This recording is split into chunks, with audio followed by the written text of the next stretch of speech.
Kasuday bet tang kajing sungu yung blade try kenra ay nga kani kabanta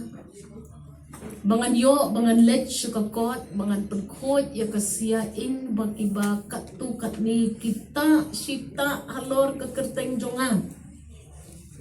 katno pila penmong yang katno pila pensusi yang katno pila keren ben yang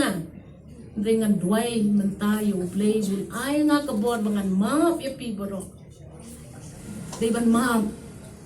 day ban bu nut, day ban bu kong, bat ngan duai bu blay bu ay nga kata kajing yo ijngay, bangan la, bangan maam, igitu gibala lep ben nga, gibala kred ben nga, bat gibala penpedang ya kadonot ko jonga, asungo kamtam lele ya kiying kasem ko jonga, ilok jonga iba fantin, ikon jonga ijit grizel bat ikaira. Ipara ki men ki jonga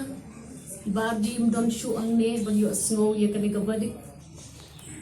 ikong queen imay jonga mdon shu ang kani ka perthai kiyap ta kata ka jing susi badon kum kata ka jing keno ndre mentakasni kin kemen ha beneng bak iyo I bat ngala persyang kum ka khon jong ibak pito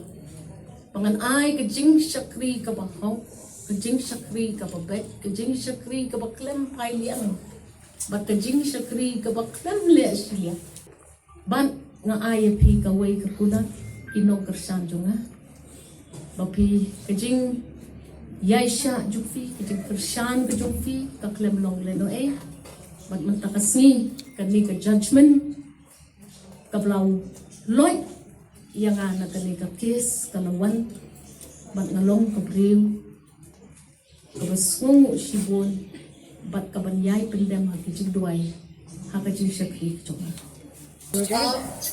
So the judgment has not been uploaded yet. It was pronounced in open court today by the Honorable Chief Justice,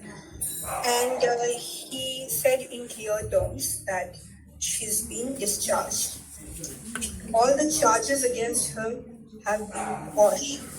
The order passed by the trial court, which framed charges against her, that has been set aside. Therefore, no case exists against her as on date.